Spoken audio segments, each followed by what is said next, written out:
Hey folks, welcome to the MEFA podcast. My name is Jonathan Hughes, and this is another special episode of the show. You see, we are creeping up on the 29th of May, and that is 529 Day. 529 Day is the day where we celebrate 529 programs. The tax-advantaged savings vehicles used for education. Initially designed for college, it's expanded to include K-12 tuition, apprenticeships, repaying student loans, and more. And in fact, this is even a special 529 Day because it is the 5th anniversary of BabySteps. And MEFA is proud to partner with the Massachusetts State Treasurer's Office of Economic Empowerment to offer BabySteps, which seeds $50 in a U.Fund account for every baby born or adopted in Massachusetts who has then 1 year to open a U.Fund account and claim their $50 seed. So to honor this occasion, we reached out to BabySteps Families and are featuring 5 parents on the show to talk about their experience with BabySteps and what advice they have to give. And I loved talking to all of them. You're going to love hearing what they have to say.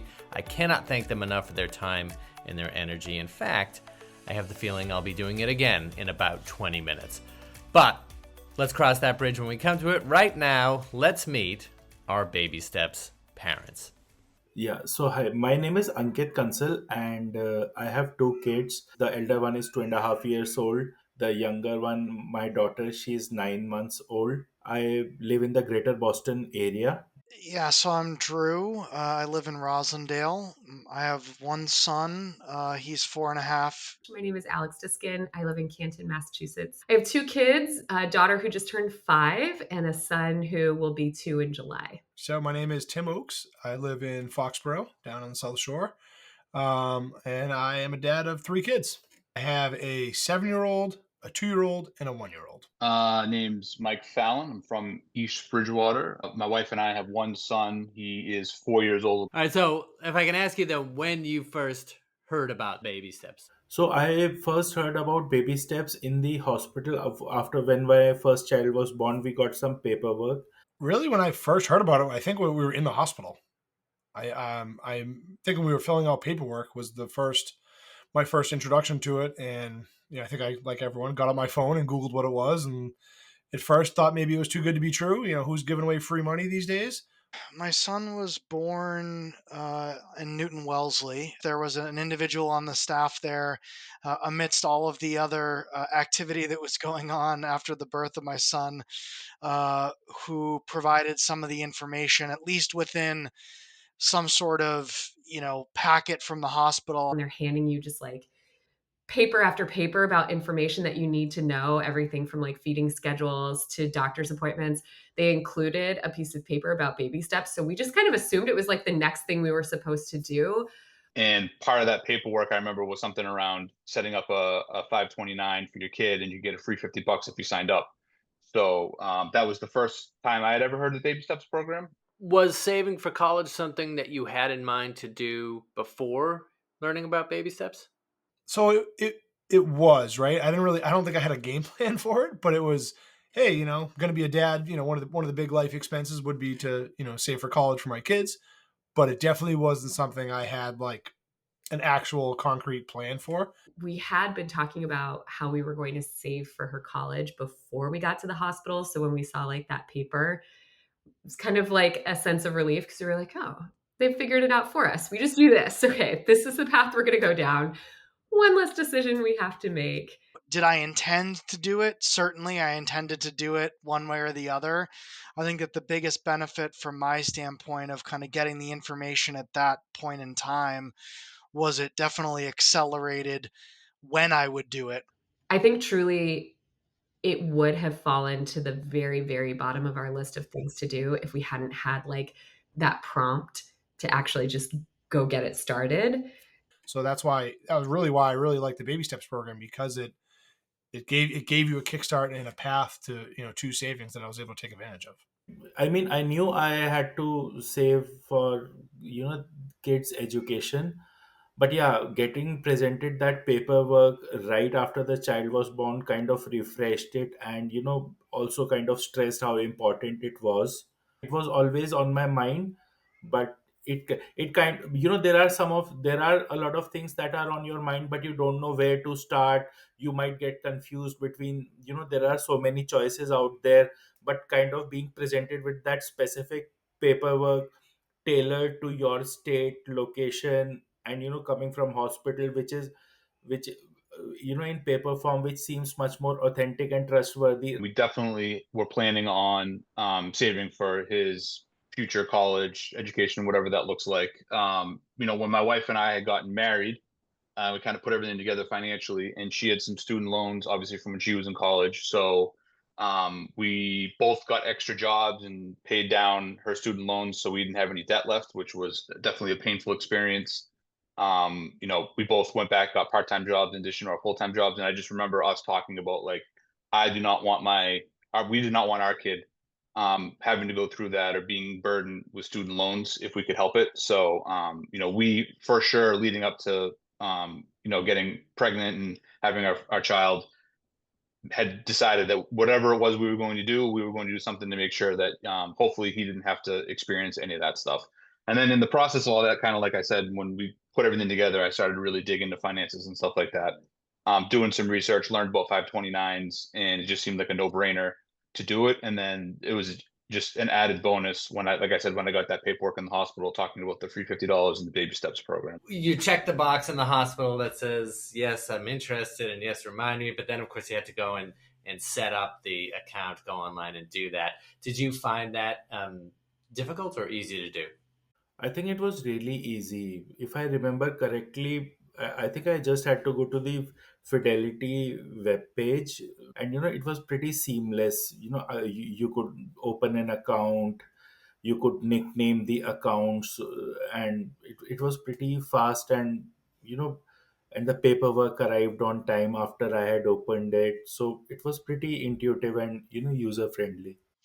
No, I found it to be pretty straightforward. I mean, I think I was fortunate in the fact that I did have some level of an existing relationship with Fidelity, for other accounts and other products, right? I think that they managed my wife's like 401k program and things of that nature, right? So I was familiar with the platform, so transparently that could have given me a little bit of a leg up from that standpoint.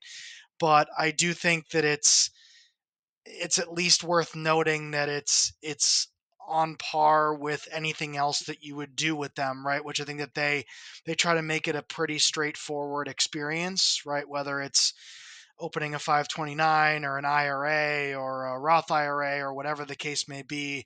The good news is in this day and age, you're talking about a few clicks and maybe connecting to your existing bank account, and that's really about as complicated as it gets, right? So uh, I think the good news is in our mobile first or web first model with most of these financial platforms, they really try to make it as simple as possible. That part was super easy. I think I got it started and then realized I needed the social security number, which babies don't get obviously when they're right in the hospital. But I set a little reminder to myself that once I got the social security card to just go back in and finish it. It also happened that we had, our other retirement accounts already set up. So logging into the portal was easy and being able to just establish another account was pretty easy. Yeah, extremely easy. They made it very easy. The communication was clear and simple to do.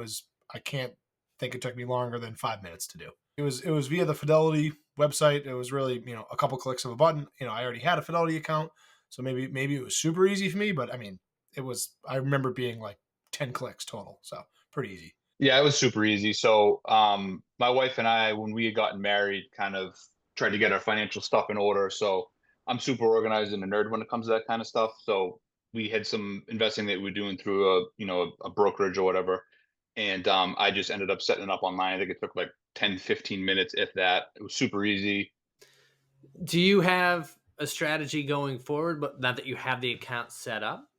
Yep, we absolutely do. So my wife and I are we do a budget every single month, and part of that budget is we figure out what we're going to put aside for savings and investing and all that kind of stuff. And obviously, our son's a part of that. So we have a set amount that we contribute into his 529 on a monthly basis.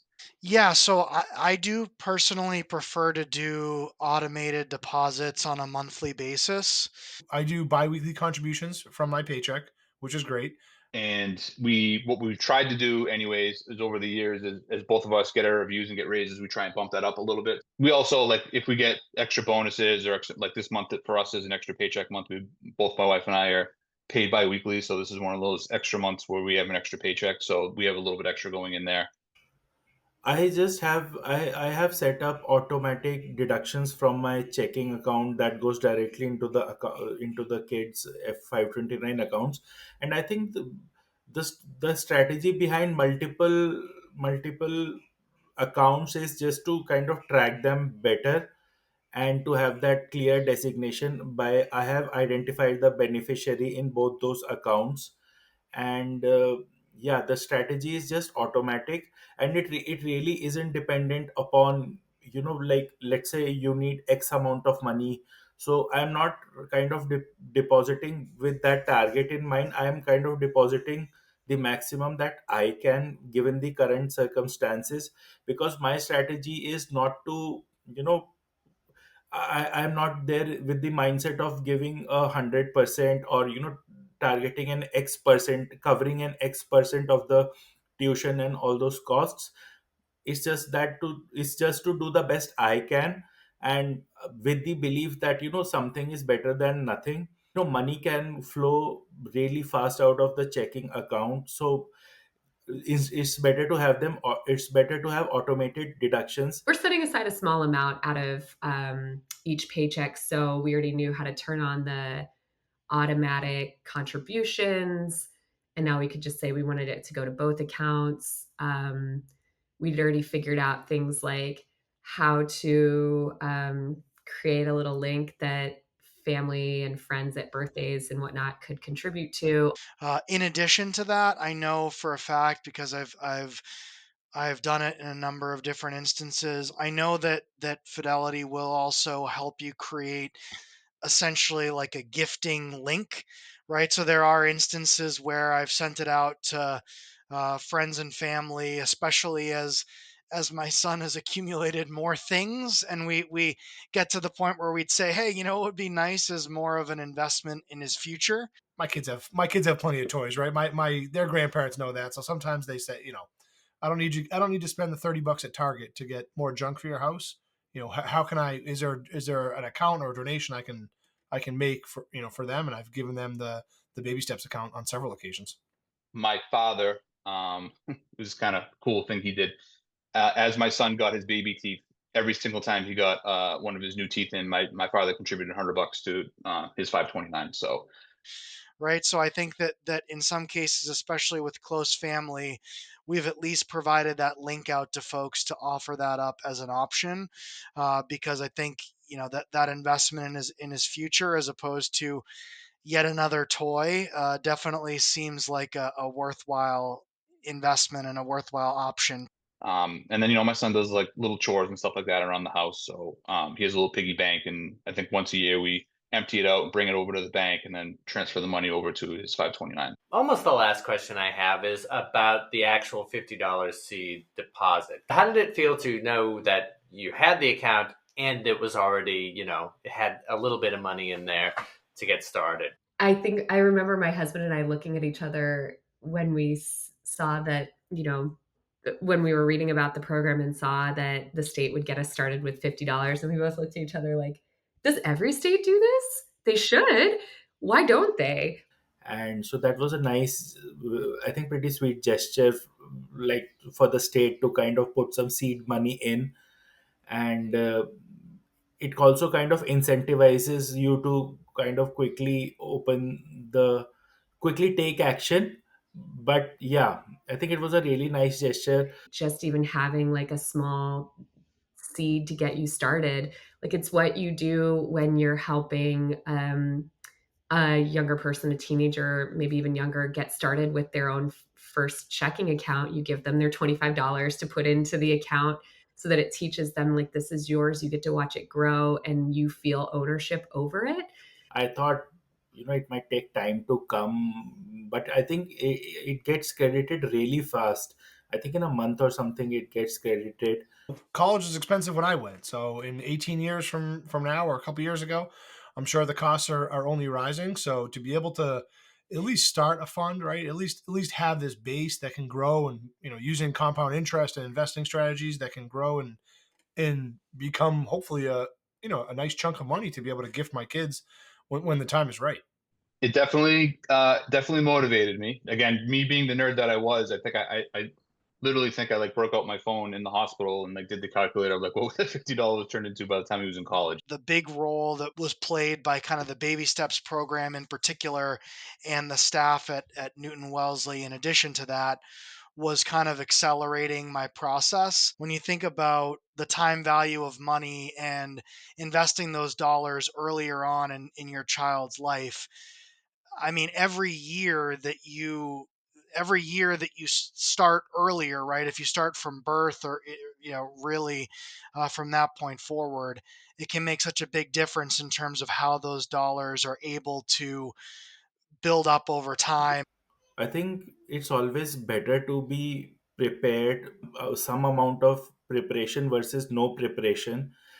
You have 18 years to work towards it. I mean, just on a personal investing strategy, right? Compound interest is the eighth wonder of the world. You're at such an advantage as a baby, right? You have so much time that even that $50 would turn into a good chunk of change if you're compounding and being smart with your investments. So really, time is on your side, right? Time in the market beats timing the market. We did the little calculator to see how much it would grow by the time our kids were getting ready to go to college. And we were like, okay, this is a reminder that yes, $50 can grow into something more, but also a reminder that we need a plan because this won't be enough. It's meant to just get us started. And so that was even the prompt to like have us think about what our strategy would be. If this is how far $50 can get us, how much do we think we want to be setting aside every month? The fact that those dollars have more time to grow, I think will give him more flexibility when he gets to that stage in terms of deciding what he wants to do in his future. Do we think we need to save for, and is it realistic to save for the full amount of the cost of college? Do we hope that we're going to be able to offset it with financial aid in some way? So it kind of unlocked like bigger conversations. I just assume myself having a conversation with my child, like, you know, I can tell them that, I have just 100K saved or 150K saved. Even if you have a 50K or 30K, it's still a big number, and the child will feel much more supported. They know that somebody was saving for me. It kind of, it's like a sense of relief in knowing that you at least have taken the first step in doing what you want to for your kids. I remember thinking that like this is not only something that every state should be doing if they could, but that made me I didn't grow up in Massachusetts. I grew up in Nevada, and I came here for college and then stayed. Now have a family here, and it made me feel like very proud to be in Massachusetts where we take education so seriously. And it showed me that like it doesn't just start with having, or it doesn't begin for most people at having incredible colleges. We also have an incredible K-12 system, and not just an incredible K-12 system, but we also have a state government who wants to encourage that full learning journey for students. And so I know that's a lot to place on $50, but $50 for every student in the state is like pretty incredible. I think the other piece that I would mention, the account has certainly become more flexible as well, right? Based on some recent like regulatory changes around, some ability to use it in private schooling if folks were going to go that route. I think, some trade programs and things or apprenticeship programs and things of that nature. I just think there's just so many benefits to it that it's a no brainer. Even if you don't think your kid's going to go to college, like if my son decides he wants to go to a trade school, something like that, my understanding from talking to our financial advisor is that that's still considered an expense that's you can be reimbursed with the 529. So if he wants to be a welder or something, whatever it is. So I do also think that even for folks who might have that moment of pause and say, I'm not necessarily sure today, as my child is being born, if college is necessarily going to be for them, and who could honestly blame a parent for potentially thinking that. I think some of the flexibility as it relates to the account and some of the changes that have happened over the recent years definitely gave me a little bit more of a comfort level in terms of saying, regardless of what my son's interests are, there will be a use case for this account. And what advice would you give to a family with a young child or a child that is about to be born if they're baby steps eligible? What would you say? It's definitely worth it. Open the account and you don't have to figure everything out right now. You just get the account started and then you can figure it out along the way. And, my husband and I had kids when we were a little bit older, so we had a little bit more that we could contribute and save. But if we had been younger and earlier on in our careers and didn't have as much right now that we could save, I would still give that advice to my younger self and say, just get the account started, figure out the small amount that works for you, and you can make a big impact with a small amount. And it doesn't take a lot of effort to get started. So do it, and your future self will really thank you, and your kids will too. I would say just do it, right? It can't hurt just to start it. I mean, even if it's just to get the free $50 and a little bit as you go, I would absolutely do it. I really think it's an awesome program, between the baby steps and possible scholarships and whoever knows what's coming down the road. There are opportunities that makes that higher education a little more attainable. But the main part is, just start and make it recurring, make it automatic. Do not stop. No amount is too small. When my wife and I were working that extra job, like I remember very vividly, I was working at like a farm supply house and I was lifting bags of like chicken feed and horse feed and stuff like that. And I just remember thinking, this sucks. But I would rather go through this now than my son have to go through this and let him get a jump start on things, when he starts his life as an adult. And trust me when I tell you, every little bit helps. And, the earlier you can start, the better that return's going to be. It's kind of a no-brainer. I don't know why people wouldn't take advantage of it, but I hope that this helps in your work to get the word out.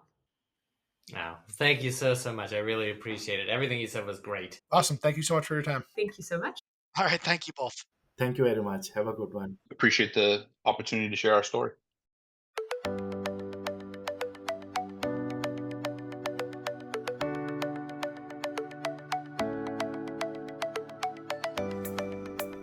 All right. Well, that was our show, everyone. And I said I was going to do it, and here it is. Drew, Tim, Ankit, Alex, and Mike, thank you so much for being on the show. Thank you for your sincerity, for your time, and for your perspective. And folks, if you liked what you heard on the show today, and you want to hear more from us on planning, saving, and paying for college and career readiness, well then follow the show, and you can do that wherever you find your podcasts. And please leave us a review. It just helps us to keep doing what we're doing and getting the show out in front of folks like you. I'd like to thank Sean Connolly, our producer. I'd like to thank Meredith Clement, AJ Yee, Lisa Rooney, Lauren Dans, and Christina Davidson for their assistance in getting the show posted. Once again, my name is Jonathan Hughes, and this has been the MEFA Podcast.